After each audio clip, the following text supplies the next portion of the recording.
Federal do Rio Grande do Sul, tá? Tem mestrado e doutorado pela Unifesp, tem um pós-doutorado pela Universidade de Londres e atualmente ele é professor titular de Neurologia da Unifesp e, como ele bem colocou na sua apresentação, coordenador lá do setor de envelhecimento cerebral. Então, assim, ninguém melhor que ele para nos passar essa aula hoje. Doutor Paulo, muito obrigada mais uma vez, tá, pela disponibilidade. Quero dizer que, a partir desse momento, a palavra é toda sua, não temos tempo para terminar, tá? Então, pode começar e se sentir muito bem à vontade para falar o tanto que precisar. Eu só peço que todos deixem os microfones fechados e, no final da reunião, a gente abre um espaço para os questionamentos, tá? Bom, boa noite. Em primeiro lugar, eu queria agradecer o convite e a presença de todos vocês aqui. E falar desse tema, na verdade, assim, eu acho que até certo ponto, é a continuação de uma outra coisa que nós tivemos outro dia por aqui, que é a cognição em cerebelo, né? Mas hoje uma coisa de uma outra natureza, uma outra visão, que é do como o cerebelo envelhece. Eu não sei como funciona, e vocês fiquem à vontade, ou de entrar no final, ou de fazer as perguntas ao longo da apresentação. Em geral, as pessoas preferem que seja no final, né, para não cortar. Mas fiquem à vontade, é isso que eu queria dizer. Olha, isso aí é assunto. É assunto e assunto do bom, né? Isto aqui é um consenso, né, sobre o cerebelo e envelhecimento desse ano, agora de abril.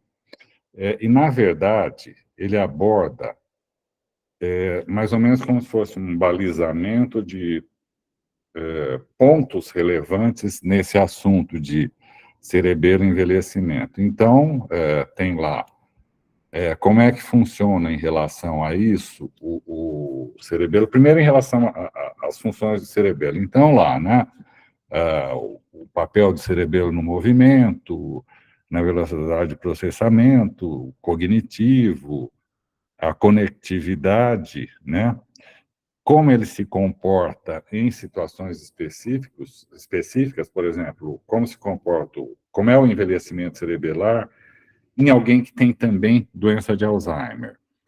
E as alterações estruturais que você pode encontrar, as alterações na fisiologia.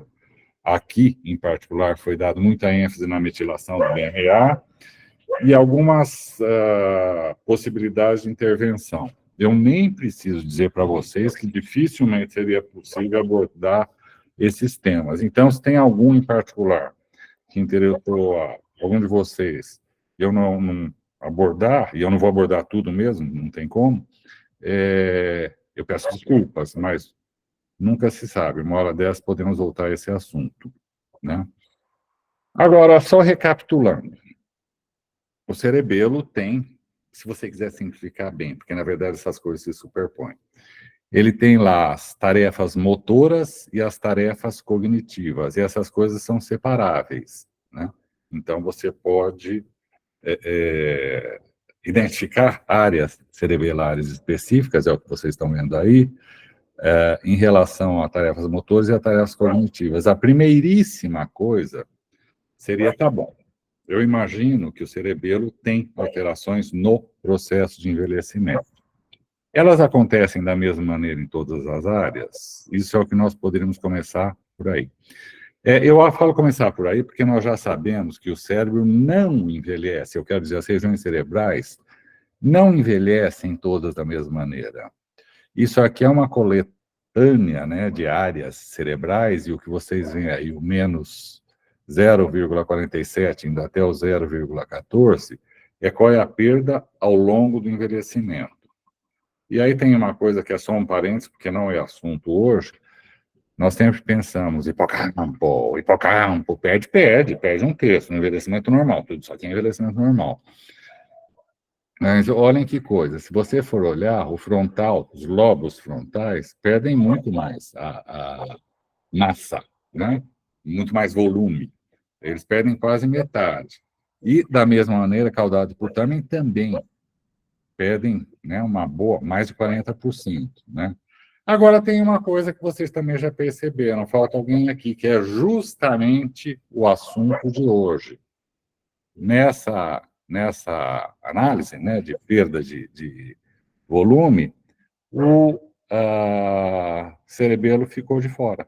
Não foi, né? Não teve. Então, você precisa olhar em estudos especificamente dirigidos para isso. Então, eu vou mostrar, tem muitos aí, eu vou mostrar só o que for assim, mais ilustrativo desse ponto. Então, vamos lá. Isso aqui foi feito com uma amostra grande de pessoas acima de 50 anos. 50 anos. Então, incluía meia-idade e idosos. Que eram avaliados em tempos diferentes, de acordo com a estratificação, né? Então, quem tinha menos de 60 era uma avaliação a cada 2 anos, entre 60 e 80 era a cada 4 anos, entre 60 e 80 a cada 2, e acima de 80 anualmente. O segmento médio, se você for olhar, não é grande, 3,7 anos. Eu quero dizer, não é grande em termos de envelhecimento. Dá para você ver coisas, a gente já viu isso em outras coisas, em outros contextos, né? Sobre cérebro e envelhecimento. Agora, variou bastante, né? Entre 1 e 9 anos. E não é difícil você imaginar o que aconteceu. Isto aqui é um estudo longitudinal. É um famoso, né? BLSA, né? O estudo longitudinal de Baltimore, sobre envelhecimento. Quem entrou primeiro lá, quando tinha 50, e hoje tem, né? 70, 80, tem mais tempo. Quem está entrando agora tem só 1 ano. De qualquer maneira, foram incluídas pessoas com pelo menos 1 ano de avaliação, né? E o que você vê é que tem variação, sim. Olha aqui, ó. Aqui eu peguei, meio editado, aspectos mais representativos. Se você for olhar, você vê assim que para algumas áreas, se vocês quiserem bons exemplos disso, né? A área 8A foi mais poupada. A área, só como exemplo, o lóbulo 10, o 5 e o de 6 a 9, do verme cerebelar, tiveram um efeito mais acentuado. É só você comparar uma coisa aqui, olha. O que acontece com o lobo posterior e o que acontece lá com corpos medulares, né? Eles são bastante afetados, enquanto o vermes, não o lóbulo 10, o vermes da 10, ele se mantém mais ou menos estável. Então, a primeira coisa que era, envelhece todo, as alterações de envelhecimento do cerebelo acontecem todas da mesma forma? Não acontecem todas da mesma forma. São poupados, só por esse exemplo aqui, vermes, né, área 10, e o lobo anterior, que tem muito pouca mudança. Agora, se você olhar o fundo dessas curvas, vocês estão vendo essas linhas. Cada uma dessas linhas representa alguém que foi incluído aqui. E vocês veem que tem variação, e até uma variação meio acentuada. Isto quer dizer uma coisa, que não é da mesma maneira para todo mundo. Isso independente, porque não era exclusão. A doença neurológica está fora daqui. Isto sugere que outros fatores, além da própria atrição do envelhecimento normal, podem ser relevantes para justificar essas variações no envelhecimento. É só você olhar aí essas linhas. Só uma outra informação, vocês devem ter visto, mas não custa destacar. Vermelho, mulher, azul é homem, né? Tem uma superposição. Parece que não tem diferença de acordo com o sexo, mas tem diferença de acordo com o indivíduo, de um modo geral. Né? Então, não. Isso aí é. Agora, esse aqui, olha, foi feito daquela maneira que vocês podem imaginar, com ressonâncias seriadas. Ele era uma amostra grande, hein? Eram lá 822 pessoas. Este outro é uma amostra muito menor, né?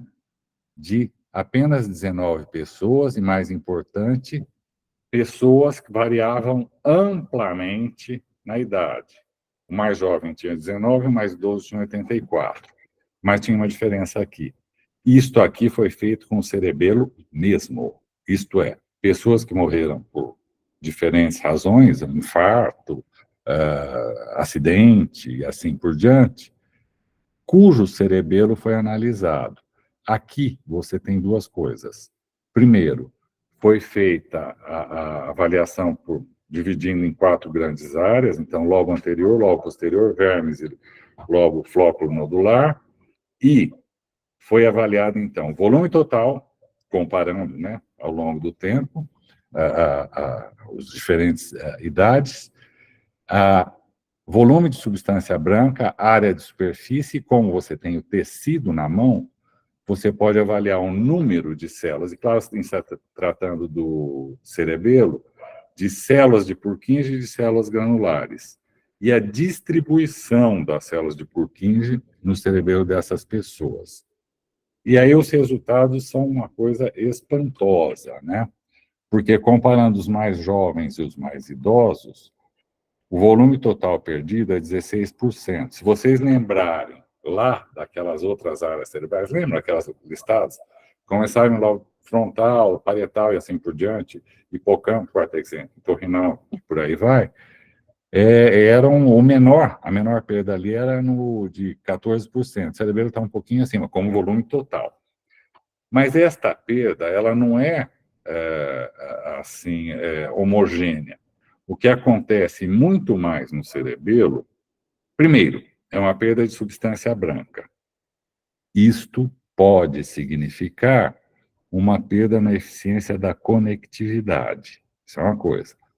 A segunda coisa, você pode ter perda de volume, por exemplo, substância cinzenta, é isso que eu estou falando aqui, mas isso não quer dizer, nós já sabíamos disso, por exemplo, estudos em... Ô, Poliana, vê se tu sabe aqui o que é isso. Eu não estou conseguindo nem imagem e nem som.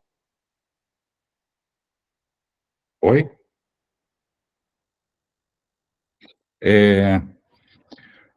O volume, você perder volume de substância cinzenta não quer dizer necessariamente que você está perdendo neurônios propriamente ditos. Isso não é novidade. Isso já foi visto, por exemplo, nos lobos frontais. Eles reduzem aquele negócio monstruoso, né? Quase metade. Mas, quando você conta as células, você vê que a perda não é de metade das células. O que acontece aqui é outra coisa. É uma redução no volume. Isso foi visto para células de Purkinje, 1/3 de perda. Porém, olha só, sem redução no volume nuclear. Se você quisesse fazer uma metáfora grotesca, você diria, no processo de envelhecimento, as células de Purkinje emagrecem, mas elas não morrem. E é isso, tá certo? Agora, de novo, né? Se você for olhar esta área, isso aqui é a área anterior, né? Você tem uma perda de 30% do volume, ou seja, maior do que a média para todo o cerebelo, e aí sim, você tem uma perda de quase metade das células de Purkinje. Isto vai ser problemático, mas pode ser que a natureza tenha maneiras de equilibrar essas alterações do envelhecimento normal. Isso eu gostaria de mostrar no devido tempo, né? Então, falando de outra maneira, a maior perda é no lobo anterior, é onde perde mais volume, né? Quando você vai olhar substância branca apenas, a maior perda é no lobo flóculo nodular, não é no lobo anterior. Quando você vai ver isso aqui é volume cortical, que está em cima. Quando você vai ver o volume total, de novo, você vê 2 problemas nas mesmas áreas, tanto flóculo nodular como lobo anterior. Isso sugere que no processo de envelhecimento, essas são 2 áreas que são, de maneira mais perceptível, alteradas, tanto em perda de volume cortical, no caso do lobo anterior, ou de substância branca, no caso do lobo foco nodular, ou do volume total, nas duas áreas. E é isso, né? Agora, o que isso quer dizer? Primeiro, nós temos que verificar uma coisa, voltar um pouquinho atrás. Como é que isso essas coisas acontecem já quando a pessoa entra nas transformações do envelhecimento, ou são apenas uma continuação de tendências que começaram antes? Isto aqui foi uma coleta feita com diferentes bases de dados. Eu queria deixar isso claríssimo. Eu listei aí, só destacando um pouco. Então, olha aí, ó, vocês estão vendo aí duas bases que eram de pesquisa sobre autismo, uma que é mais geral, que é o Consórcio Internacional para Mapeamento Cerebral, uma outra também de imagens, que é o IXI, né, o Extração Internacional de Imagens, ele contribuiu com quase 1/3 do total, duas do ADNI, que todos nós já sabemos do que se trata, que é aquele estudo que está em andamento sobre neuroimagem na doença de Alzheimer. Ele também envolve controles, não estão sendo apresentados aqui nada remotamente relacionado com a doença de Alzheimer. E uma do estudo australiano, né, de marcadores de imagem e estilos de vida, né, que deu uma contribuição de mais de 200 pessoas. O que vocês estão vendo na figura aí embaixo é quais foram as áreas analisadas. E, na verdade, ele é bem abrangente. Ele pega praticamente todo o córtex cerebelar aí, vocês estão vendo aí, né?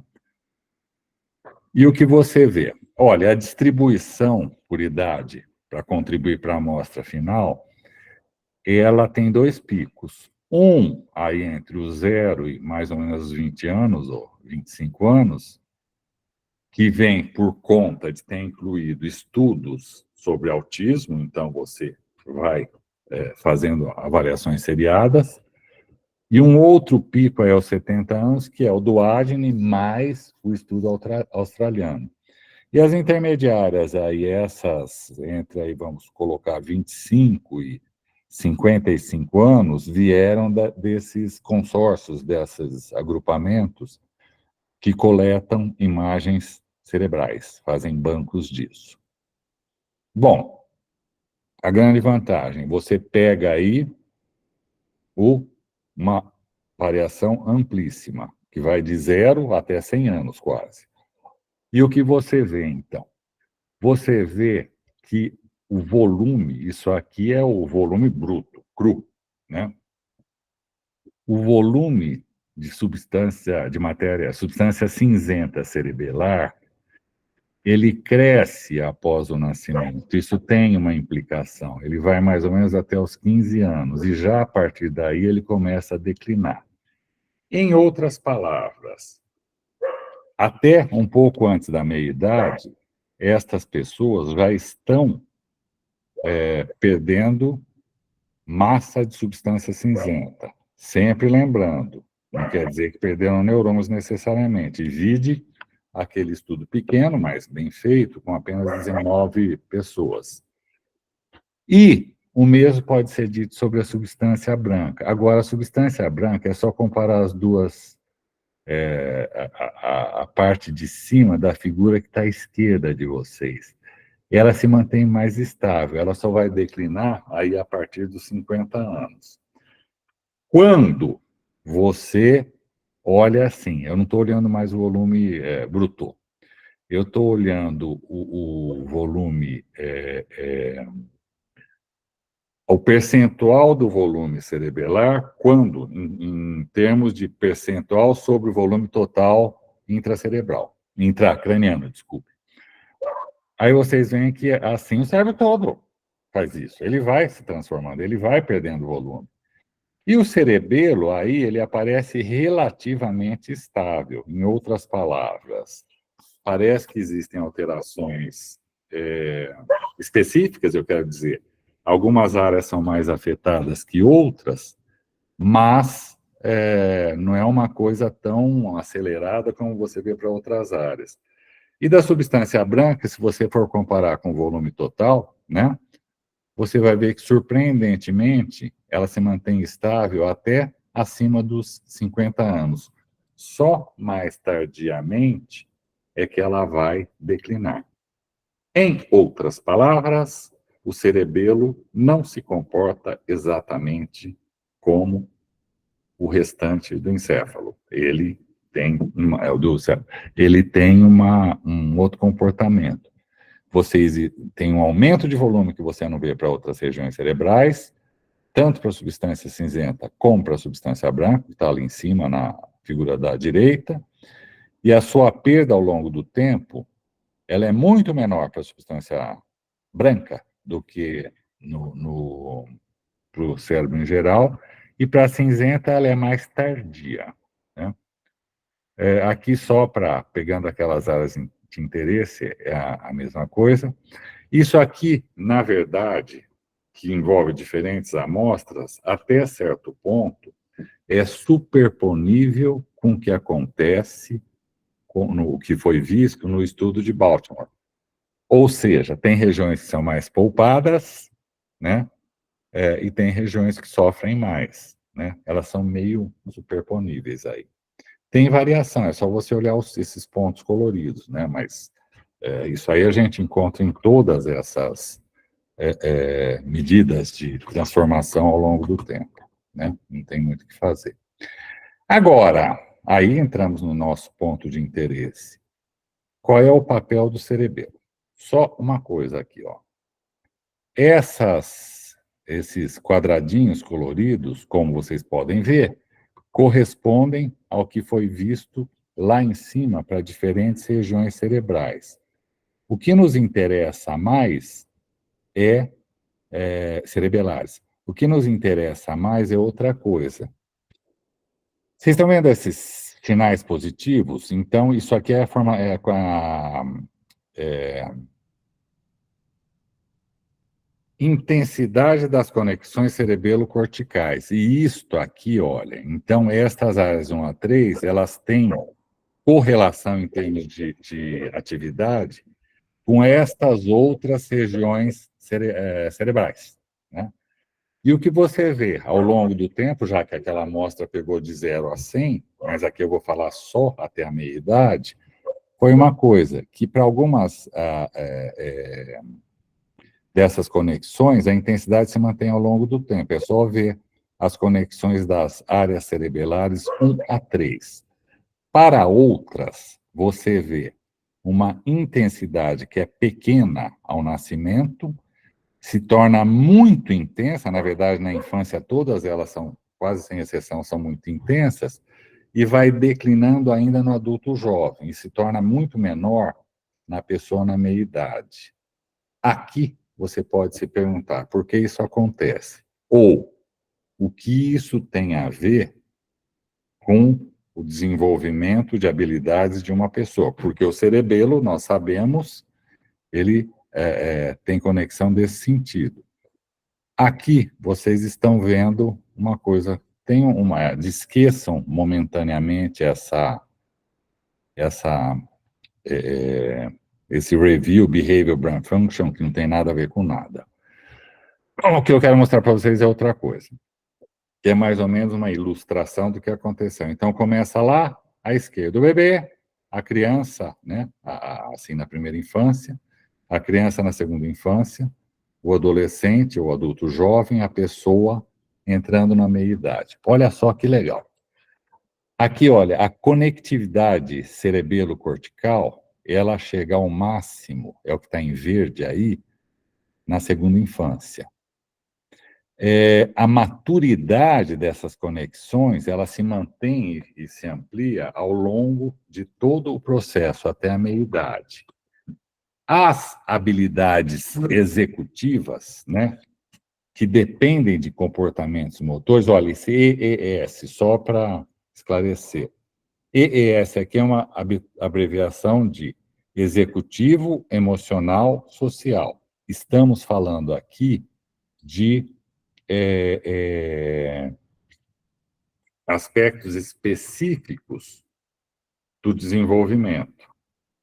estas habilidades são essenciais para que uma pessoa consiga se comportar em grupo, para que ela consiga conviver. E olha só, então assim, ó, as que dependem de comportamentos motores, elas têm maior intensidade, né, força, na primeira infância indo para a segunda. Justamente nesta fase é que as crianças começam a aprender mais ou menos assim, como o mundo funciona, isto é, como as pessoas se comportam e, mais importante, por que elas se comportam como elas se comportam. Elas estão aprendendo qual é a linguagem do grupo. Não por acaso, ela é muito intensa até que as habilidades cognitivas mais básicas, que são as dependentes, olha só que legal, que são as dependentes de comportamentos motores, são intensas lá no início. Uma vez que o comportamento motor, como manifestação disso, né, de comportamento emocional social, já foi aprendido, a intensidade declina, você não precisa mais dela. As conexões começam a se tornar menos ativas. Por outro lado, começa, isso é no final da infância, início da adolescência, um tipo de cognição social que é mais refinado. E aqui, de novo, o cerebelo está participando. Vocês estão vendo que a diferença é inverso. Na primeira, não, né? ES, dependendo de comportamentos motores, ela vai declinando. Aí, a partir do final da infância, ela está em declínio. A outra, a dependente de processos sociais e cognitivos, aumenta. E, na verdade, todos sabemos, os comportamentos sociais vão se tornando mais complexos e, teoricamente, você vai sendo capaz de ler os comportamentos dos outros até quase, né, o final da meia-idade. Você precisa disso. E, finalmente, o que está em amarelo para essas coisas, para o EES, qual é o papel do cerebelo? Como nós podemos imaginar, na criança ele é crucial. É o que está aqui, ó. Ele é essencial para que elas aprendam os comportamentos dependentes de movimento e, mais tarde, os dependentes de cognição propriamente dita. E olha que legal. O cerebelo começa assim, ele tem que estar lá para que a criança, né, aprenda os comportamentos. Uma vez aprendidos, o cerebelo tem que continuar lá para que isso sirva como suporte. Nós vimos isso com lesões cerebelares específicas que levam a comportamentos sociais deficientes. Então, o cerebelo, ele muda ao longo do tempo o seu papel. Mas o ponto é, ele está presente desde o início. No início ele é essencial. Lá na frente, ele tem que continuar presente, mas é menos intenso aí, para dar o suporte. Então, precisamos disso. Agora, o cerebelo envelhece. Aliás, como todo organismo, o organismo como um todo. Aqui eu tenho um resumo, né? Pode ser que tenha mais do que isso, mas basicamente o que você vê é assim, tem a senescência celular, quando fala em envelhecimento, todo mundo pensa nisso. E é verdade, é isso mesmo. Mas é mais do que isso. Você tem uma exaustão da capacidade celular de se modificar e se tornar outra coisa. Você tem uma alteração na comunicação intercelular. E, claro, você tem lá, né? Desregulação da nutricional, disfunção mitocondrial, a perda de proteostase e assim por diante. E não vamos esquecer, porque isto é essencial no envelhecimento, o clássico disso em genética, particularmente para o cérebro, hein? O encurtamento de telômeros, né? No processo de replicação, lá no processo de manutenção da célula. Mas, fora isso, a própria genômica se torna instável, e isso tem um papel. Então, você tem múltiplos mecanismos pelos quais o envelhecimento é o que é. Porém, Para o cerebelo, pode ser que seja mais específico. Então, vamos começar pelo começo aqui, pessoal. Isso aqui é só o envelhecimento humano em geral. Né? Paulo, eu posso fazer só uma intervenção? Diga. No tópico de senescência do cerebelo, eu tive a impressão que a imagem correspondente é uma folha de parreira. É realmente isso? E tem alguma relação uma coisa com a outra? A célula, senescência celular, para tudo. E é para o Não, eu sei, organismo. mas essa imagem correspondente aí, em verde? É uma folha que está, como é que podemos dizer, professor, está no outono da vida. Essa é uma imagem recorrente quando você fala em envelhecimento, não necessariamente nem envelhecimento cerebral, né? Envelhecimento cerebral, a pele, o pâncreas, o coração, né? A imagem de células. E é verdade, essas células elas são menos eficientes em se manter vivas e, claro, aonde isso é aplicável, em continuar se repondo. Isso aqui é só uma parte do problema. O restante está em torno dela, né? Você tem essas disfunções, você tem alterações na genômica disso, né? Os telômeros estão alterados. E isso tudo é que leva ao envelhecimento, inclusive cerebelar. É isso. Obrigado. Olha, isso aqui é só para entrar um pouco antes do que eu vou falar em seguida. Aqui, basicamente, olha, são genes candidatos a associação de estudos em indivíduos que viveram muito, acima dos 90, vai. Então, tem lá a nossa querida APOE, são diferentes populações, vocês estão vendo aqui, né? A MTP, o POX, a 3A e assim por diante. E o papel deles em diferentes aspectos que você vê alterados no envelhecimento. Então, olha aqui, ó, aqui embaixo, a tabela 2, né? Então, ferro sérico, B6 sérica, B12 sérica, o ácido araquidônico no plasma, aqueles marcadores todos que nós já conhecemos, né? Estão relacionados com isso. Taxa de filtração glomerular é uma pilha. Eu reeditei porque realmente é a perder de vista o negócio. Só para ilustrar esse ponto. O ponto é, você pode fazer correlação entre genes específicos, não para tudo, hein? Eu não estou dizendo isso, aliás, ninguém pode falar isso. Entre genes e aspectos específicos do que você vê no envelhecimento em geral. É isso, né? Agora, vamos ver como é que é isso, então, né? Aqui nós vamos entrar no cérebro, que é onde nos interessa. Aqui todo mundo gosta mesmo de cérebro, não é de outros, como é que eu vou dizer, partes do corpo, né? Então, a pergunta aqui é a expressão dos genes no cérebro dos primatas. Isso é muito estudado nos polos frontais. A primeira pergunta aqui é, esse padrão de mudança na expressão de genes que eu vejo nos polos frontais é o que acontece no cérebro como um todo? A segunda pergunta é, o padrão que você vê no cérebro humano é similar ao que você vê em outros primatas, por exemplo, nos chimpanzés? Essa eu não vou entrar aqui.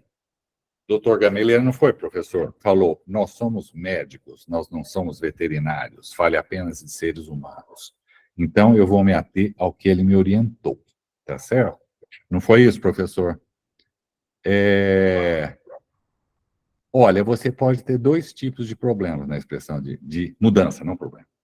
Um é uma upregulation e outro é uma downregulation. Isso aqui foi no polo frontal dos indivíduos, é mesmo, mais ou menos uma repetição do que você vê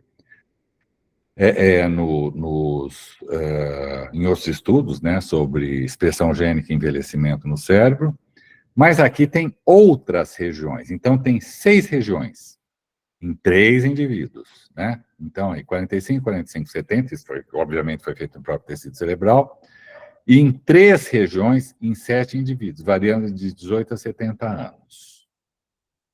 Estas são as regiões de interesse, né? Então, pré-frontal, ninguém é tonto, todo mundo vê mesmo isso, mas também de outras áreas. Por exemplo, o córtex visual primário, núcleo caudado, o cíngulo anterior e, o que nos interessa, o cerebelo. Ele está aqui. E a pergunta era, é tudo igual? Todo mundo parece assim, vai imitando os polos frontais? Vamos ver. né? Primeiro assim, olha aqui, ó, de cara. Se você comparar, né, lobos frontais, olha, isso aqui então é a correlação desses genes aqui, né? 656, 733, etc. Lobo frontal e outras 3 regiões. Para algumas é igual. Por exemplo, né, para a região parietal, ventral, para o córtex singular anterior e a área de Brodmann, aquela lá. Vamos voltar aqui só para essa aqui, ó. Área de Broca, desculpe. Anterior, né? Mas não para todos. Olhem só que coisa, né? Para a córtex visual primária. Mas tem 2 regiões que são chamativas aqui. Uma é o núcleo caudado e outra é o cerebelo. Olha aqui, ó. Não é, a mudança não é a mesma. Então, não dá para pegar os lobos frontais, ou os polos frontais, né? Que é onde se estuda mais mesmo, com outras regiões. Quando você fala, tá bom, eu não quero o lobo frontal inteiro, eu quero as regiões específicas. Você mantém, é o que está na lista B, né? E quando você faz uma comparação específica, que é o que nos interessa aqui, o cerebelo comparado a outras 6 regiões, ele varia pouco. O que eu estou dizendo com todas as letrinhas para vocês. Diferente de outras regiões cerebrais, particularmente, né, o córtex pré-frontal, mas não só, também outras áreas frontais, por exemplo, o giro do cíngulo anterior. Quando você compara o cerebelo com essas regiões, você vê que esta alteração na expressão gênica é bem mais modesta no cerebelo, né? Então, olha, isto aqui, o que está em linha contínua é down regulation. O que está em linha tracejada é up regulation, né? De expressão, né? Gênica. Vocês estão vendo como acontece com o cerebelo? Tem um paralelo entre a upregulation do cérebro em geral e do cerebelo. As 2 linhas tracejadas ali, a vermelha, que é córtex, e a azul, que é cerebelo, estão paralelas praticamente. Agora vejam só a downregulation. O cerebelo se mantém impávido. Quando você compara adultos, a amostra é pequena, vocês viram lá atrás, hein? Mas deu para pegar o tecido. Quando você compara jovens e idosos, você vê que quase não muda, enquanto, comparando jovens e idosos para o córtex, né? E aqui lá, Broca, frontal, pré-frontal, córtex visual primária, você vê que a diferença é bem mais marcante. Isso sugere uma coisa, que o cerebelo, do ponto de vista de expressão gênica, ao longo do processo de envelhecimento, não se comporta da mesma maneira como o restante do cérebro, tá certo? Ele é econômico e eu só vejo vantagens, sinceramente, nisso. Elas estão listadas aí, né? Primeiro, embora seja um emérito consumidor de energia, o cerebelo tem uma coisa. Ele tem muito neurônio lá, tem muita célula de Purkinje, tem tudo isso. Mas, se você for corrigir para isso, a taxa metabólica cerebelar é menor que a cortical. Então, você tem um metabolismo mais modesto. Isto é vantajoso porque aí você tem menor alteração de DNA induzida por radicais gerados pelo metabolismo. Nesse sentido, você vai ter 2 coisas bacanas. Primeiro, você tem menos deleção de DNA mitocondrial, que, como nós sabemos, é um dos mecanismos de envelhecimento. E você tem menos dano oxidativo, tanto ao DNA mitocondrial como ao nuclear, que é o outro mecanismo de envelhecimento. E, se você não fica, né, no intenso metabolismo, você tem menos downregulation de genes, que casa lindamente com essas 2 linhas contínuas na parte superior dessa figura aí. Então, do ponto de vista de metabolismo, o cerebelo é diferente do cérebro. Ele tem menos impacto desse tipo, né, de expressão gênica, bem menos, aliás, do que várias outras regiões cerebrais. E aí você pensa, então eu posso prever. Se isso for verdade, você disse que você disse assim, que tem menos dano ao DNA mitocondrial, tanto na deleção como no dano oxidativo. Prova isso então. Tá aqui, ó, né? Olha, isto aqui são as deleções do DNA mitocondrial em diferentes regiões cerebrais, isso vai incluir o cerebelo, com o avançar da idade, né? A pergunta era, isso é região específica? Pelo que nós vimos ali atrás, parece que né? Mas isso não tinha sido visto especificamente para este mecanismo do envelhecimento. São 7 cérebros. O problema aqui, vocês estão vendo que são amostras pequenas. Não tem como ser grande, porque você precisa de... Olha como é. Você precisa de alguém que, assim, que teve uma morte súbita, sei lá, morreu de infarto, teve um trauma torácico que matou na hora, e assim por diante, e você rapidamente conseguiu extrair o cérebro como um todo de uma pessoa que até então era saudável. Não é todo dia que você vai encontrar isso. Vamos combinar, né? Olha só, tá aqui, ó. Isso aqui, então, é a distribuição regional do dano ao DNA mitocondrial. O cerebelo é o que está embaixo de tudo. Vocês estão vendo? Não tem nicas, nada. Ó. Aí estão os indivíduos. A idade deles varia entre 24 e 94 anos. Nicas, nadinha. Nada. E olha, apesar da amostra ser pequena, se você for olhar no putamen, né? Vocês estão vendo ali, ó, é o que está mais ao fundo da figura, né? Você está vendo um crescendo. A amostra é pequena, mas mesmo com esta pequena amostra já é possível ver uma coerência de dados. Eles são muito parecidos. Você pode falar isso é coincidência, mas você tem que forçar a mão para falar isso. Aliás, quando eu vi essa figura, vocês vão me desculpar, né? Quando eu vi isso, eu estava olhando essa figura, pensando nisso, no putamen, para mim foi irresistível pensar, aqui pode estar uma das razões para, no processo de envelhecimento normal, você ver as alterações que nós vemos, né, no equilíbrio em marcha no idoso normal. Mas não é só lá, não. Vocês estão vendo aqui, olha, temporal, frontal, você também tem dano ao DNA mitocondrial. O mais poupado é o cerebelo. Então, isto aqui casa com a informação anterior, né? O cerebelo tem um outro metabolismo que é diferente do metabolismo do cérebro em geral, e isto pode justificar porque ele tem menos, você vê menos efeito do envelhecimento sobre estes mecanismos, o que não quer dizer que o cerebelo não envelheça, vocês viram lá, ele perde volume, não perde tanta célula, mas perde volume, né? Então, nós podemos concluir assim, ó, o metabolismo cerebral tem diferenças, aliás, a amostra pequena, mas diferenças marcantes em relação ao metabolismo.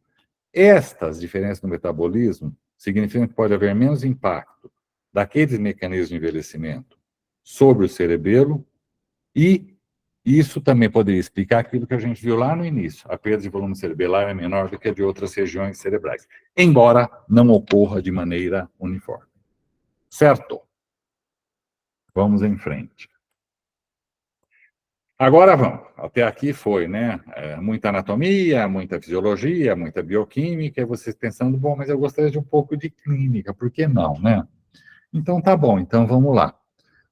Voltando à tradicional divisão cerebelar, movimento e cognição, vamos ver um exemplo de cada. Não, um exemplo de cada e um exemplo intermediário. Vamos lá. O movimento. Isto aqui foi feito com 217 pessoas saudáveis, sem doenças neurológicas, assim por diante, com mais de 60 anos, né,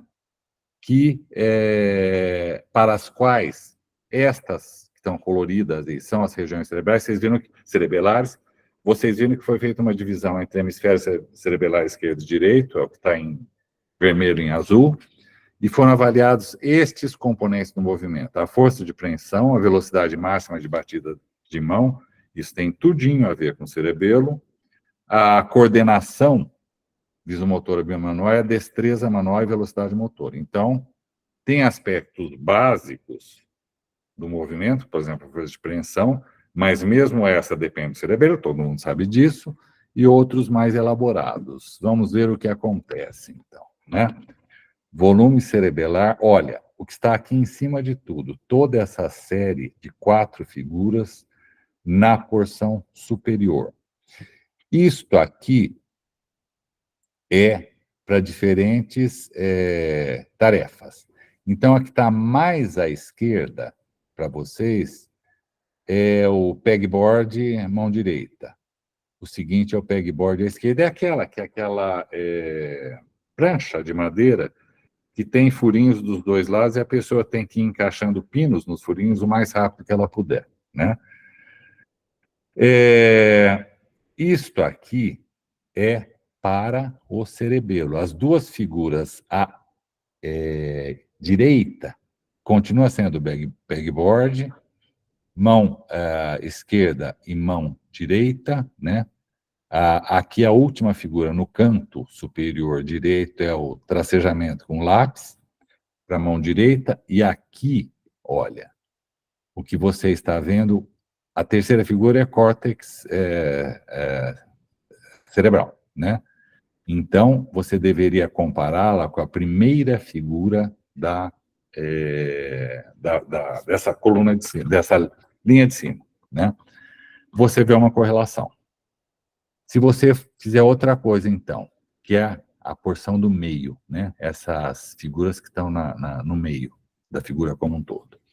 Isso aqui é a força da apreensão na mão direita, né? Você está vendo aqui, olha, a relação disso com o volume cerebelar direito, substância cinzenta, primeira figura, substância branca, segunda figura, cerebelar esquerdo sempre, córtex motor esquerdo, região cerebelar, a substância cinzenta direita. E, finalmente, na de baixo, né, você está vendo aí a comparação com córtex motor, de cima era a esquerda, aqui é motor à direita, e com substância branca cerebelar, substância cinzenta cerebelar, desculpe, à direita, né? E você vê que tem uma correlação entre essas coisas, isto é, entre o volume dessas regiões todas e o desempenho na tarefa, né? Agora, vamos ver uma coisa meio que intermediária. A pergunta aqui é: as alterações de envelhecimento no cerebelo têm impacto na navegação espacial do idoso? Isso aí não é de gaiatice, né? É porque no envelhecimento normal, você pode ver idosos que eventualmente têm desorientação em ambientes não familiares e que podem ter dificuldade, quando eles vão sair do caminho principal, pegar um atalho, né? Isso dá para fazer experimentalmente, em evitar obstáculos. E você pode supor isso aí por causa da navegação espacial. Olha, isso foi feito comparando 25 jovens com 17 idosos. Os idosos aqui tinham 73 anos. Então, tinha lá o Mini-Mental, o teste de blocos de Corse, aquele que é de memória de trabalho, e esse teste de tomada de perspectiva. Eu coloquei o que é esse teste aqui embaixo, é a figura, para quem não pode ser que alguém não tenha ouvido falar do teste, para que você, para dar uma ideia de como é que é isso. Basicamente é assim, olha. Esse é claro que você pode ir variando os comandos. A pergunta aqui é a seguinte: imagine que você está de pé ao lado da flor, né? E você está olhando para a árvore. Você está aqui, mas você está olhando para a árvore. Aponte o gato. E aí, está aqui, então.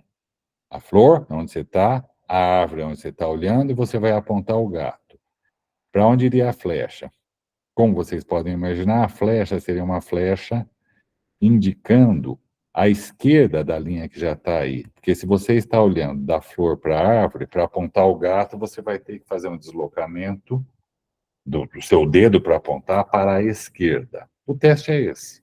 Basicamente, é você imaginar, num ambiente com múltiplos, com esses estímulos, como é que você faria para mostrar um estímulo que não está diretamente no seu foco. E é isso. Eu vou abrir um parênteses aqui, antes de ir em frente, né? E eu já deixei claro que é só uns parênteses, tá bom? Isso aqui foi feito, na verdade, a ideia era ver qual é a interação entre hipocâmpus e a cruz cerebelar 1 em relação à navegação. Quando você está se deslocando por um trajeto, você pode usar 2 tipos de estratégia. Uma baseada em sequência, mais ou menos assim, olha, você sabe aproximadamente, você tem um mapa mental, onde você sabe, daqui a 2 quadras eu viro à esquerda, depois eu viro à direita e assim por diante, né? Isso é baseado em sequência. A navegação baseada em sequência, ela é baseada na realidade de como o seu corpo muda de direção. E tem a baseada em lugar. Nesta, você usa marcos no trajeto. Então, em vez de agora eu viro à esquerda, sua estratégia é, quando eu chegar na esquina que tem aquele bar, que tem uma placa em vermelho, é a hora que eu tenho que virar à esquerda. Vai assim. Eu queria deixar claro uma coisa, né? Que, na verdade, você pode usar uma ou outra estratégia para o mesmo trajeto, dependendo de outras coisas, inclusive no que você está pensando naquele momento e coisas desse tipo. Aliás, é por isso que, às vezes, nós damos ratas nessas coisas, né? Olha, aqui, que áreas cerebelares são ativadas? Vamos lá, pessoal. Isso aqui é só para ilustrar o que é que o cerebelo faz. Aqui, o teste era com este labirinto que parece né, as linhas internas de um pentágono, né? Aqui em A está o teste de controle, então é muito simples, você só basicamente vai em frente, você ativa lá o lóbulo 9, ativa o tálamo e ativa essas regiões que estão aí na figura mais à direita de tudo superior, então, né, como era de prever, parietal, occipital, é assim que funciona. Quando você faz um treinamento, é um pouco mais complexo, olha só que coisa, você ativa outras regiões cerebrais mais posteriores, você vai ativar o lóbulo 7A, né? E, na verdade, olha só, se você usar a navegação baseada em lugar, é isso que você vai usar, né? Mas você usa o da esquerda. Olha que legal. Quando você faz um trajeto semelhante, mas baseado na sequência, ou seja, na mudança de deslocamento, você usa o 7A também, mas o direito. Olha como é a especialização cerebelar para os processos de navegação. E tem, é claro, uma coisa correspondente em relação ao próprio cérebro, que áreas são ativadas, né? Na verdade, na de sequência, você ativa mais intensamente regiões frontais, são a figura média inferior à direita, ali da figura. Eu só fiz esse parênteses porque realmente eu acho o cerebelo entusiasmante. Para explicar um pouco melhor o que eu vou mostrar daquilo que eu tinha começado a falar, que é disso aqui, ó, né, da navegação. Vamos lá. Aqui tinha um labirinto imaginário, né? Então, o labirinto era mais simples, eram 3 braços, mas, ele te permitia 2 coisas. Ou o deslocamento baseado em sequência, que é o que está embaixo, então ele é limpo, né? Você tem aqui o labirinto, aqui em B, à esquerda.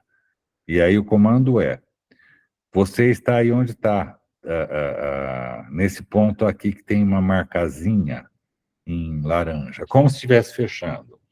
E você tem que chegar até onde tem esses balões. Na verdade, isso é quando você atinge o alvo, você recebe esse prêmio de balões subindo em sua homenagem, é isso, né? Então, na parte de baixo, você tem isso. E o que você tem também é um labirinto que não tem nenhum marco. Você é que tem que ali mentalmente imaginar. Agora, olha só, para que lado eu me desloco, né? Nesse sentido, você tem que ter uma perspectiva do labirinto. O de cima, claramente, é baseado no ambiente. Por isso que tem aí essa bola cinzenta, esse triângulo. Você vai usar os marcos como referência, né? Por exemplo, se a bola está aqui, eu estou vendo ela fotografada de duas maneiras. Eu posso rapidamente concluir que a bola está lá onde está aquela setazinha, no Y, ali em cima da figura que tem a bola e o triângulo. E é isso. Esse é o teste. E esta é a área onde houve pior desempenho, onde houve correlação entre pior desempenho e alteração de volume, né? Aqui você vê uma coisa específica. Mas esse mesmo mau desempenho também estava relacionado, aliás, com mais intensidade, justiça seja feita, a uma outra área, que é o córtex entorrinal, a substância cinzenta do córtex entorrinal direito. Está bem claro aqui, ó, vocês estão vendo, né? Na figura B, né? Então, ali você tem, né? Entorrinal direito, né? Substância cinzenta e tempo de navegação naquele labirinto, né? Que é um Y. Quanto menor o volume de substância cinzenta dessa área, mais tempo você tem que despender para se deslocar naquele labirinto imaginário, né? Isso é que você pode ver da seguinte maneira. Essa área que eu já tinha mostrado, ela tem ligação com o executivo central, com o default mode, né, o modo padrão, com a rede atencional ventral, só gente fina.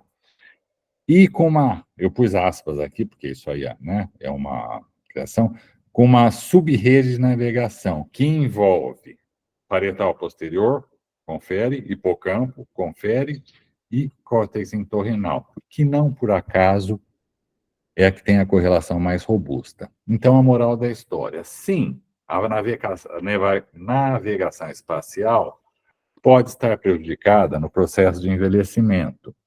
E isto tem relação, quando você usa esse paradigma, com estas regiões cerebelares específicas. E aqui você tem uma dureza, porque você tem na cruz 1, né, que é ligada a isso, mas ela se estende lá à ponta de cima dessa mancha azul para o lóbulo 6. Então, você pega áreas cerebrais que têm conexões relevantes para a navegação.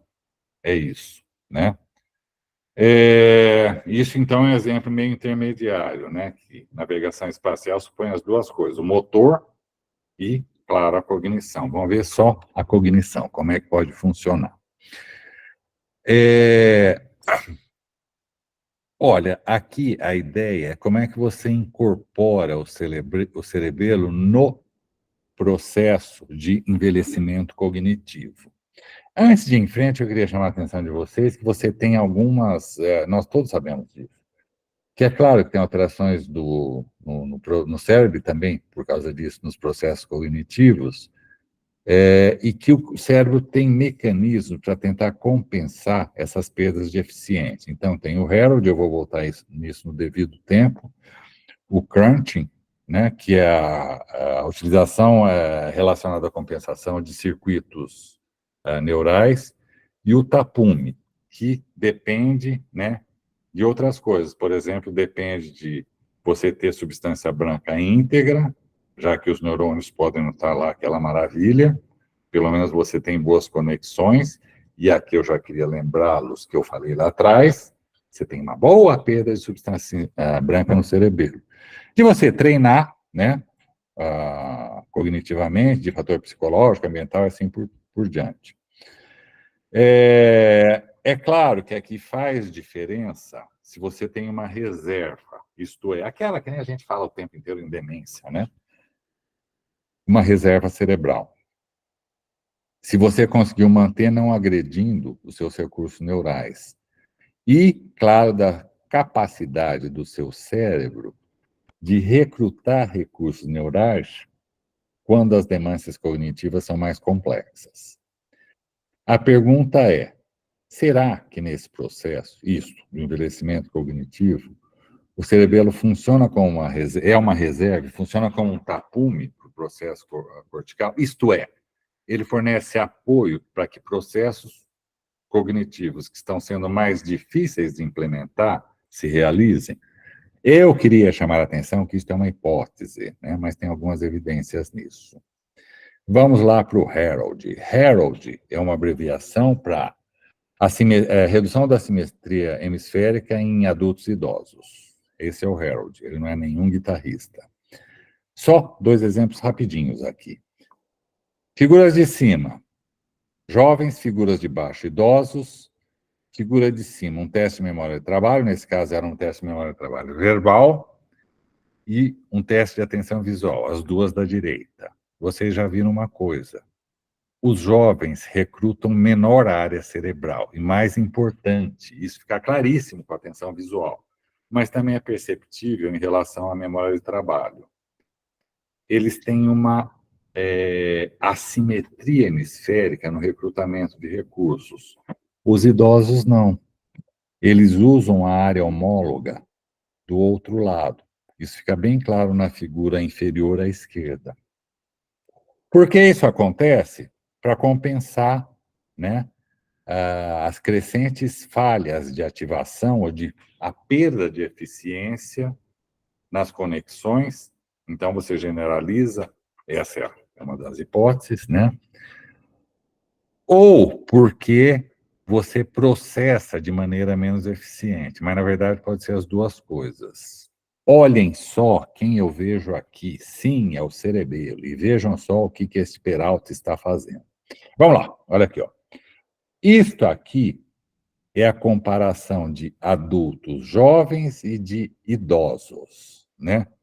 Isso aqui é uma tarefa de memória de trabalho, né? Com letras, né? Tem uma tarefa com menor complexidade, né, com menos estímulos, e uma com mais estímulos. Na com menos estímulos, vocês estão vendo nessa figurinha aí, que é esse cerebrinho aí, que está mais à esquerda e acima. Só uma área, quando você aumenta a complexidade, você pode recrutar mais menos a área homóloga do outro lado, nos jovens, hein? E você tem uma boa performance, né? Você tem um bom tempo de reação aqui e tem uma boa acurácia, comete poucos erros. Você é jovem.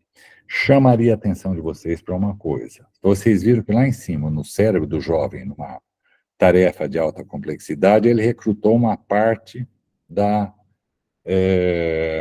região contralateral, menos intensa, mas recrutou, do outro hemisfério. Agora, olhem só o cerebelo desses jovens, né? Ele também recrutou a área homóloga do outro lado. Do mesmo jeito, foi um padrão repetido, né? É mais ou menos assim, o jovem pode usar o Harold, que não é Harold, porque ele não é um adulto idoso, seria um Harry, né, de Young, mas só em tarefas muito complexas. Agora vejam com os idosos como é que é. Uma tarefa de baixa complexidade, é a penúltima sequência de figuras, né? Ele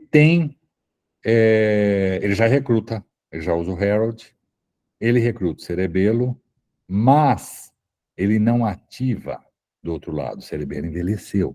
Então, ele tem um desempenho que é deficitário, mas ele consegue fazer alguma coisa. O que você vê tipicamente é assim, ele não comete muitos erros, mas o tempo de reação dele, comparado com o dos jovens, é mais lento. Agora vamos pôr mais lenha na fogueira, que é a última sequência de figuras, a mais à direita. Claro que tem o réu de ação, é uma tarefa complexa. E aqui o cerebelo falha em recrutar a área homóloga. O desempenho tinha sido médio, vai, por uma tarefa de baixa complexidade. Aqui o desempenho é ruim. Aqui você tem problemas dos dois tipos. Você tem erros e claro, continua um tempo de reação reduzido. A moral da história, então, é que o cerebelo, neste sentido, ele acompanha o que acontece com o cérebro, né? Só que, diferente do jovem, que em tarefa de baixa complexidade reduz a simetria hemisférica, nesse caso cerebelar, o idoso não tem possibilidade de fazer isso. Não por acaso o título está em cima. Aliás, o título não é meu, é desse próprio autor, Bernard. É um tapume meio bambo, né? Ele tenta, mas nem sempre é bem sucedido, né? Vamos ver uma coisa ainda mais cognitiva aqui, né? A nossa querida memória episódica, que é a vítima predileta do envelhecimento. Na verdade, aqui eu já estou entrando, eu sei que meu tempo já passou largamente, na intervenções que você pode fazer. Olha, aqui a ideia é a seguinte: o que tem a ver cerebelo com memória episódica?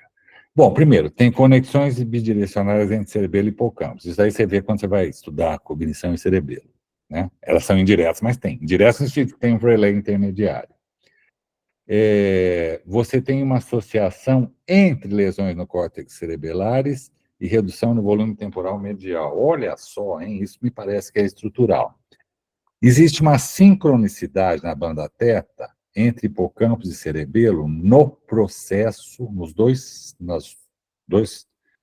o segundo e o terceiro passo da memória, que é a codificação e a recuperação. Aliás, o primeiro e o segundo, que é a codificação e a recuperação.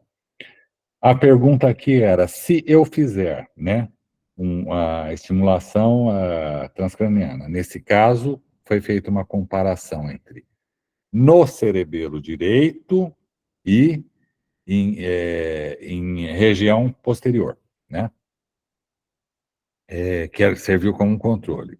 Isso é que foi feito em 12 dias úteis consecutivos, acho que isso quer dizer 5 dias, fim de semana, 5 dias, fim de semana, 2 dias, né? E isso foi testado via o teste de rememoração livre e com pistas, e foi avaliado por ressonância funcional em repouso e por imagem de difusão. Vamos ver o que nós vemos. Aqui está só a experimentação, como é que foi, então. Então, aqui, olha, a estimulação na figura da esquerda, né? É do córtex pré-frontal à esquerda e cerebelo à direita, é o que está em verde, né? O caso foi no mesmo lugar, né? O eletrodo anódico que foi em lugares diferentes, né? E aqui o modelo de como é a estimulação, a corrente que essas estimulações podem gerar. Foram incluída uma amostra até grandinha, né? De idosos, a média de idade era 68 anos. Vamos ver o que nós conseguimos. É espantoso o negócio. Olha, isto aqui foi feito, que está à esquerda de tudo é gente que não fez nada. Estava na lista de espera para entrar no estudo. Pessoal, olha aqui, ó. As colunas brancas é a avaliação antes da estimulação. Isso aqui, em rajado aí, com essas listrinhas, é depois da estimulação. E o que está em cinza é 4 meses depois. Olhem como são as coisas. Compreensivelmente, no grupo que estava esperando e no grupo Chan, né, que não foi feita estimulação nenhuma, só o procedimento, mas sem estimulação de fato, você não vê a diferença, tanto faz antes, durante, depois. Na verdade, você pode ver assim, nesse grupo Chan, né, no grupo, vamos dizer assim, placebo, você vê uma melhora, mas isso pode ter sido por efeito de aprendizado, né? Olha só o que chama atenção. E no córtex pré-frontal esquerdo, NICAS, nada, não tem diferença. Agora, no grupo que recebeu estimulação cerebelar, aí sim, a estimulação melhorou o desempenho nesta tarefa de memória episódica, tanto logo depois, o mais importante, 4 meses depois, esse efeito ainda se mantinha, que é a comparação dessas 3 colunas aí mais à direita para vocês. Tá certo? E isso tinha um correlato com a conectividade funcional. Tá certo? Olha, aqui o que nós estamos vendo é o que mudou na conectividade entre o hipocampo esquerdo, que é o está em vermelho, e o hipocampo direito, que é o que está em verde. Né? Aqui, todas as figuras à esquerda são de quem teve estimulação no cerebelo, né, direito, e as que estão à esquerda são o sham, o que não teve estimulação pré-frontal. Olha, esses efeitos que vocês estão vendo aqui, à direita, já foram vistos também em treino cognitivo. Então, isso é meio inespecífico. O que deve chamar a atenção da gente é outra coisa.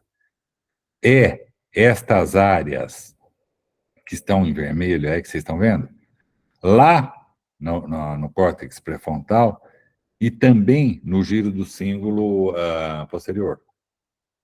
Então, nós podemos pensar da seguinte maneira: quando eu estimulo o cerebelo direito em idosos, eu consigo um melhor desempenho de memória episódica, como avaliada pelo teste de evocação livre e com pistas, e isto tem correlato com uma melhora na conectividade, principalmente do hipocampo esquerdo. Não se esqueçam que é um teste verbal, né?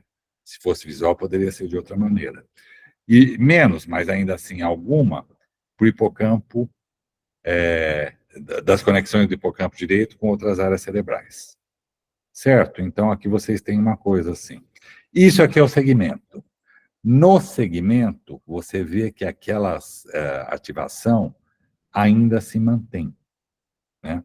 Vocês estão vendo essas áreas aí. Né? Então, este é um efeito que se mantém pelo menos por algum tempo. E foi visto também por difusão uma alteração, principalmente aqui, o que está em verde, tá? Grotescamente aí, que é o giro do símbolo. Isso aí já existe, não vem ao caso. O que nos interessa são esses pontos vermelhos, que estão lindamente indicados pelas setas.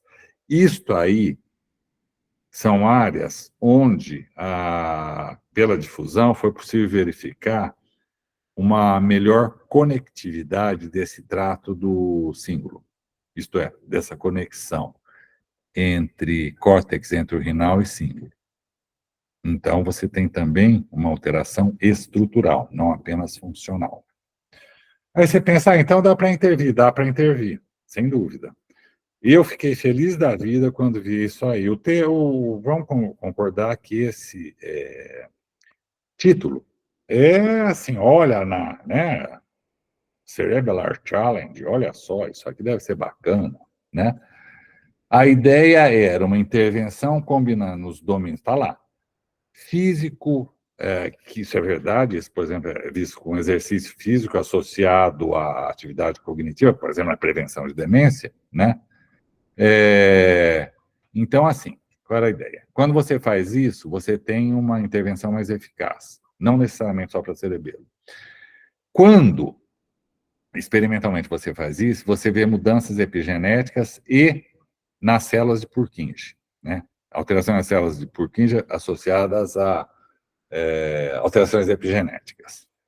Agora, o que era? Qual era o sistema integrado? Está aí na foto. Então, tinha atividade de sequências de movimentos, tinha sequências de movimentos em que você ou tinha que manter o foco em um estímulo em particular, ou realizar uma dupla tarefa, e sequências de equilíbrio coordenado. Aqui eu estou achando que isso não vai rolar, né? Mas vamos nessa, vamos ver o que aconteceu. Sessões diárias, por 6 meses, a média de idade do grupo variava bastante, 50 a 85, mas a média era 68, então, ok, né?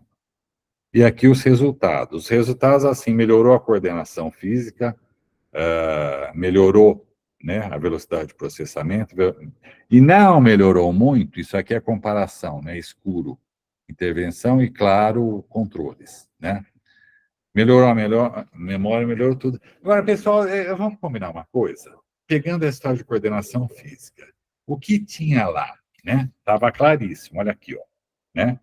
Exercício de equilíbrio coordenado. Eu estou quase achando que já já nós vamos concluir se uma pessoa vai para a academia e fica puxando ferro, que ela vai ficar bombada, né? É a mesma coisa. Então, esse título tão interessante, no fim, não se revelou tão apetitoso assim. Mas tem outras coisas, eu estou quase finalizando, professor. Eu não vou entrar aqui, porque não dá mais tempo mesmo, mas tem o cérebro musical. Será que tem o cerebelo musical? Será? Vamos ver, começar pelo começo. Isso aqui é a comparação do volume cerebelar entre 30 músicos e 30 não músicos. Os músicos foram classificados quanto à intensidade da prática, eles tocavam instrumentos, né? E você vê uma correlação entre o volume cerebelar, direito, foi medida direita, e quanto mais o sujeito tocava o instrumento lá dele, mais volume cerebelar ele tinha em comparação com seus pares menos aquinhoados. Então, não é uma ideia do além. Mas aqui eu queria mostrar outra coisa. Eu queria mostrar como é que se existe alguma vantagem do ponto de vista de funcionamento cerebelar em você tocar música. Olha, isso aqui foi mais assim. Isso aqui foi feito no Japão. Então, 30 músicos, só músico aqui, idade em que começaram a música, né? Teve de tudo, desde gente que saiu da maternidade direto para o conservatório, até gente que começou no fim da adolescência, anos praticando a música, variou, e anos de continuamente praticando. Você vê que é gente que já está no ramo faz tempo, olha aqui, ó. Anos continuamente praticando, variou, né? Entre 10 e 70 anos.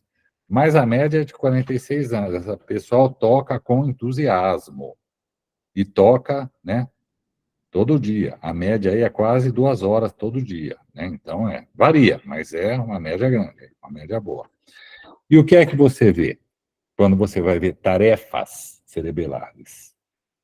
A velocidade da batida. Isso aqui é a comparação dos músicos, aquela turminha que eu acabei de mostrar, e não músicos, que é o que está em azul, né?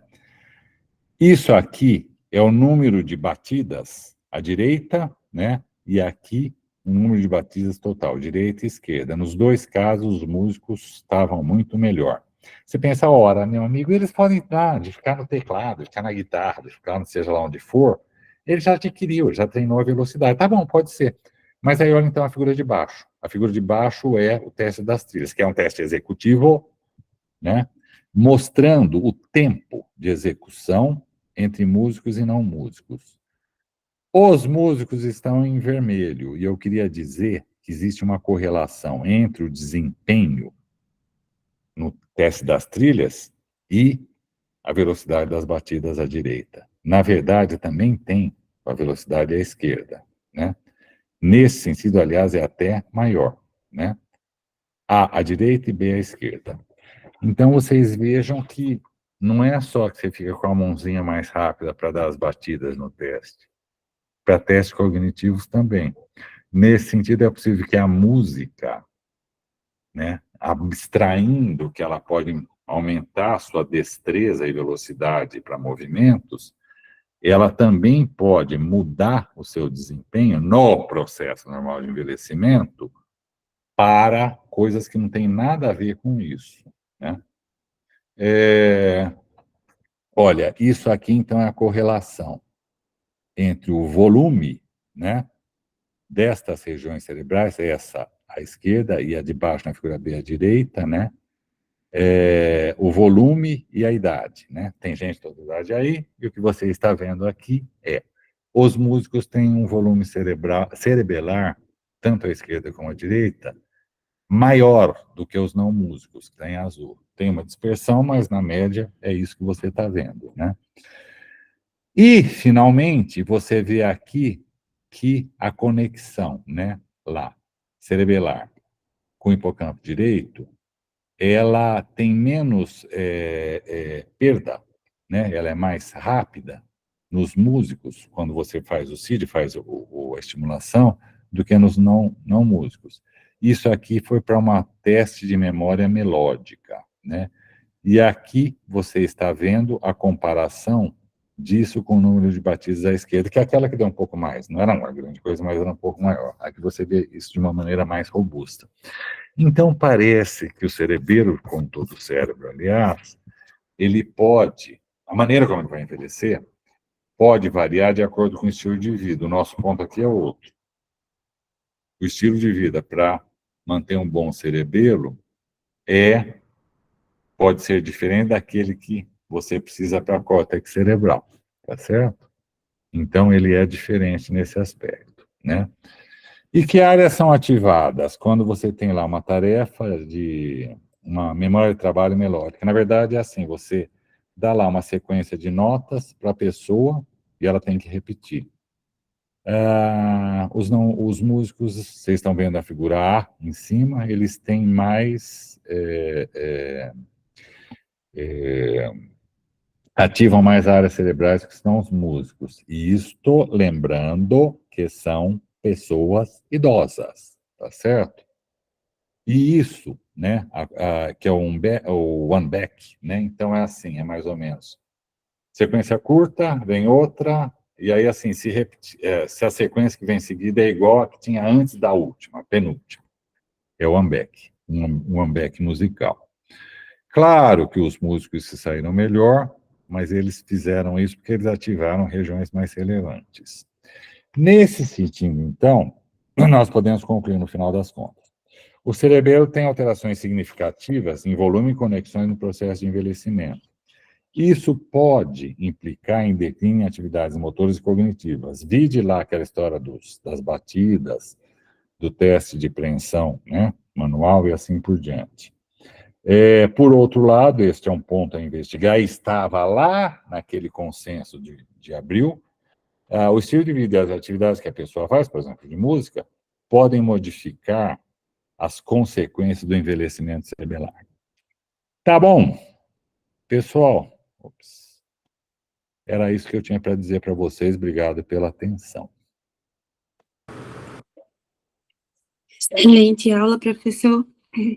Tá bom, não, por mim podia ir mais, mas eu acho que vamos encerrando por aqui, porque o senhor quer mesmo, mas assim, aula excepcional, muito interessante mesmo, cheia de evidências recentes, estudos, e eu acho que para a gente que está começando, principalmente, né, na neurologia, acendeu muitas chamas de querer buscar mais conhecer sobre o cerebelo, né?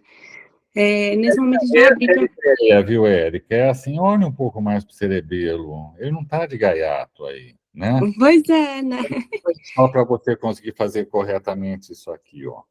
Não é pequeno cérebro à toa, né? Não é chamado de pequeno cérebro à toa.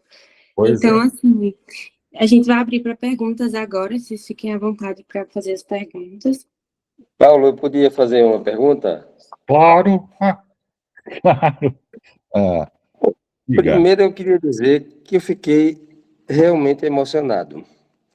Porque essa aula, pelo menos para mim, ela mudou a maneira como a gente deve encarar a neurofisiologia como um todo.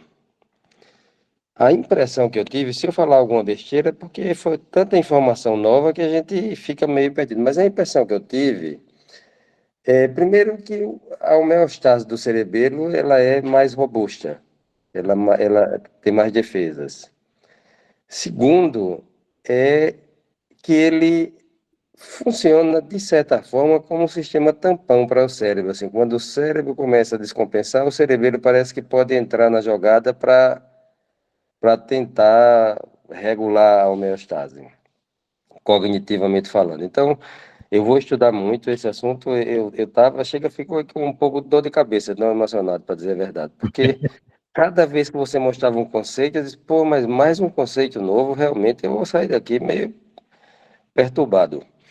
Perturbado no bom sentido. Então, Mas se é no bom sentido, tá ok. é. Tá bom? Então, Paulo, eu queria fazer alguns questionamentos. Primeiro, assim, se o que eu falei está correto, Uhum. talvez explique porque a gente não tem, assim, ainda claramente, quando você faz, por exemplo, uma avaliação neuropsicológica, você não apontar um déficit em funções cerebelares.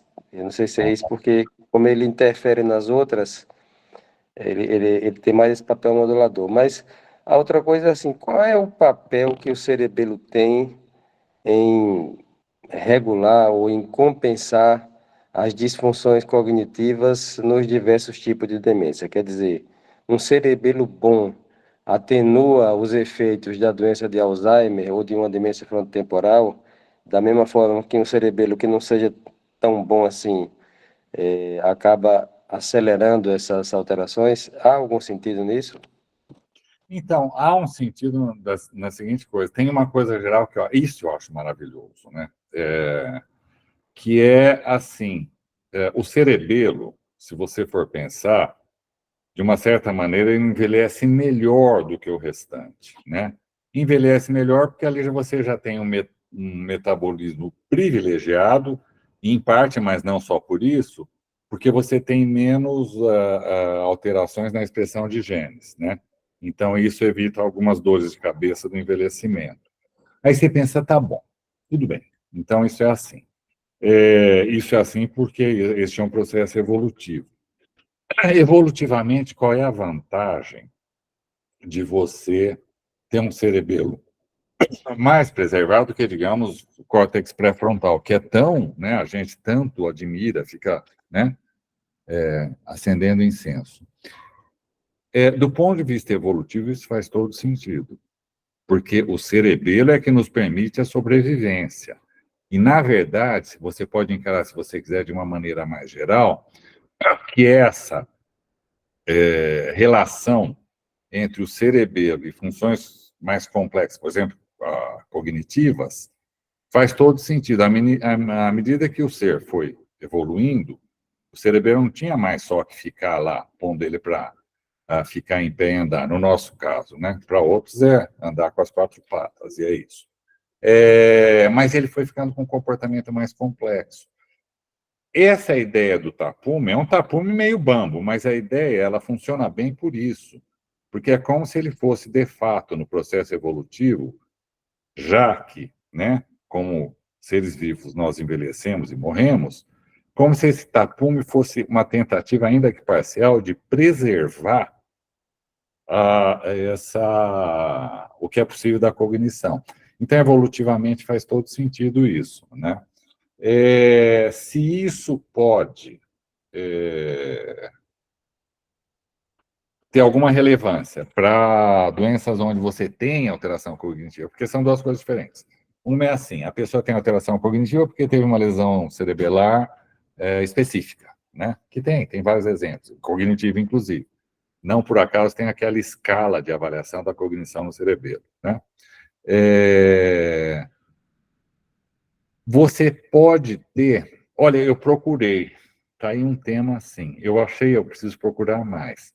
Eu achei um único que era assim. A pergunta era justamente essa, professor.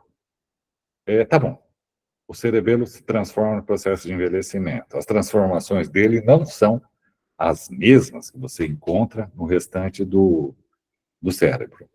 E como é isso em doenças que, de qualquer maneira, levarão a dano, né, a perda de córtex cerebral? Encontrei um na doença de Alzheimer, e sim, na doença de Alzheimer você vê isso também, mas de uma outra maneira. Não é tanto uma perda de volume, é mais uma perda de conexão. Então, sim, ele pode estar relacionado, mas dessa maneira. Como, aliás, a relação dele com a cognição não é direta no sentido de que tem aquelas estações de relé, né?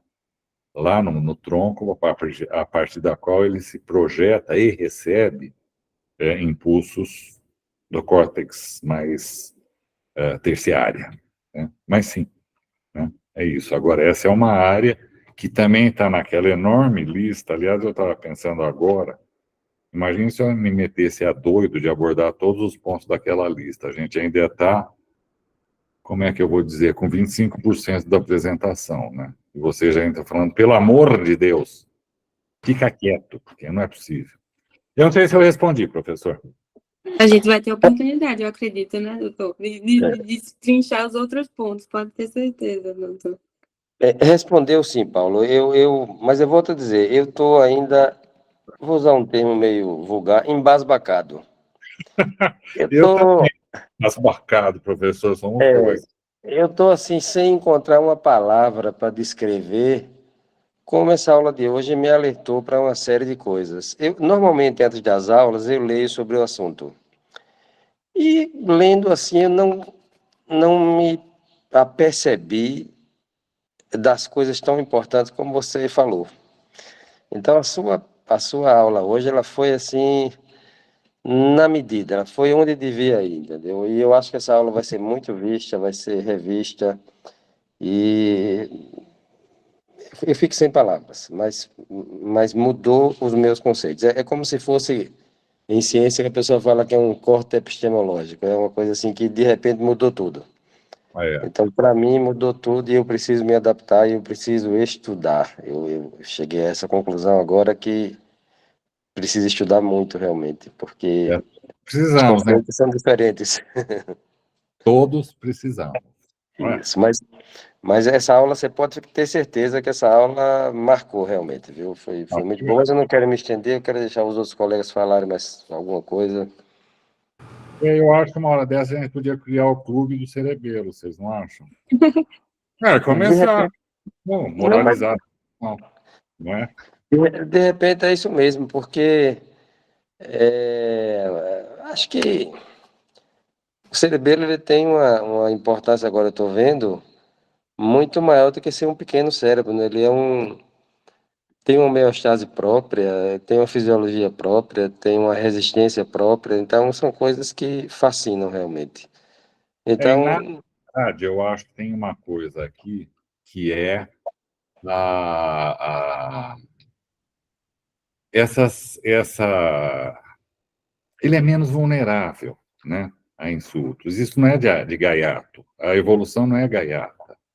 Talvez seja justamente porque uma parte do papel dele, fora aquele que foi lá no início, de que é manter 4 extremidades se movendo de maneira sincrônica e, né, para levar um deslocamento, isso eu acho que é uma coisa assim. Ele foi acompanhando a evolução do restante, servindo como suporte para isso. É o tapume, né? Pessoal, tem uma coisa aqui que eu queria só chamar a atenção, se vocês me permitirem. Está aqui o doutor Giorgio Fabiani, nós devíamos congratulá-lo. Imagina. Ele escreveu um editorial para uma Obrigado. revista que é relativamente conhecida, que é a Neurology, né? Eu acho que a gente tem que parabenizar. Obrigado aí. Coisa, hein? Tá bom?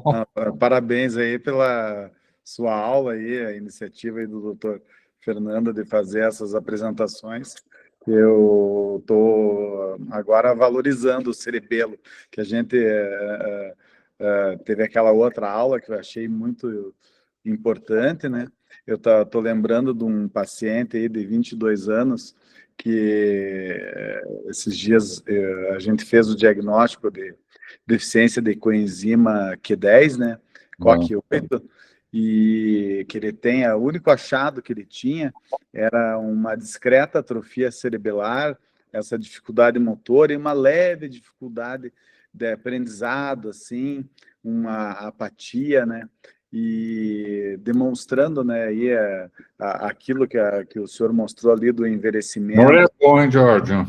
Oi? Senhor é bom, hein?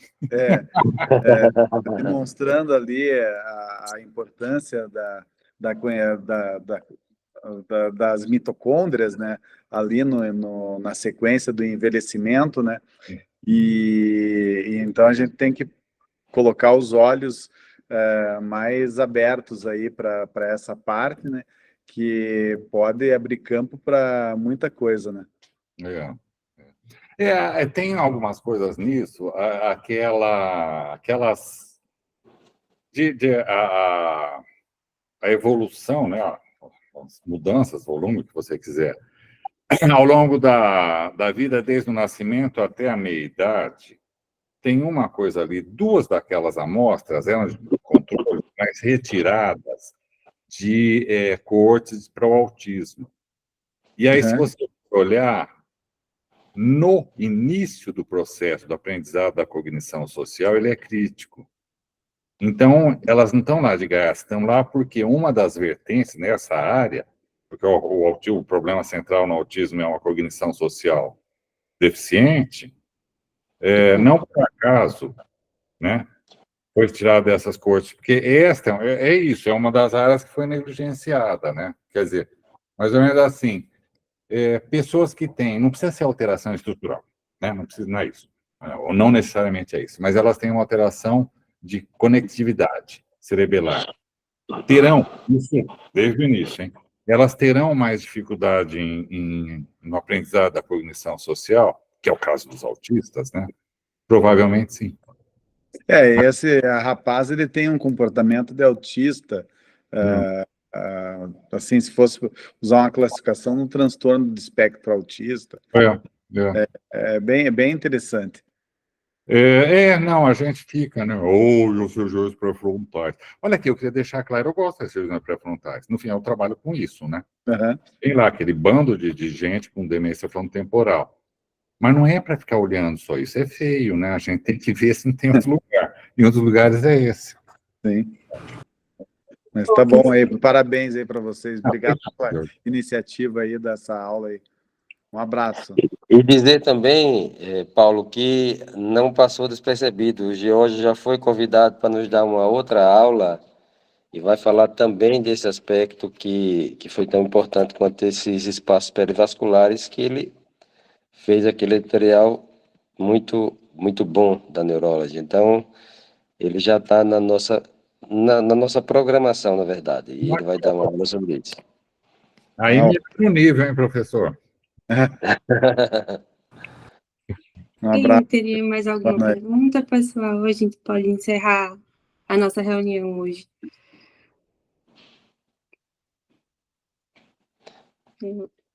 Eu acredito que, por enquanto, não temos mais perguntas. Temos muitas coisas a estudar, como o doutor Fernando falou. Abriu muitas vertentes, muitas coisas para a gente começar a pensar, né, em relação ao cerebelo, como todo mundo já bem pontuou aqui. E, com certeza, eu não tenho a menor sombra de dúvidas que o senhor será convidado novamente, né, doutor Fernando? Sim, sem dúvida. Continuar a fazer o checklist da sua aula aí, porque realmente a playlist de cerebelo vai ficar muito interessante nesse canal. Tá bom. Tá bom, olha, obrigado de novo pelo convite e obrigado a todos pela presença. Muito boa aula. Meus parabéns, professor. Muito obrigada pela disponibilidade mais uma vez. Obrigada, doutor Fernando, pelo convite também de estar aqui com vocês. Obrigado, Érica, pela moderação. E, mais uma vez, Paulo, obrigado. Nós não temos palavras para descrever a nossa gratidão por professores de verdade como você.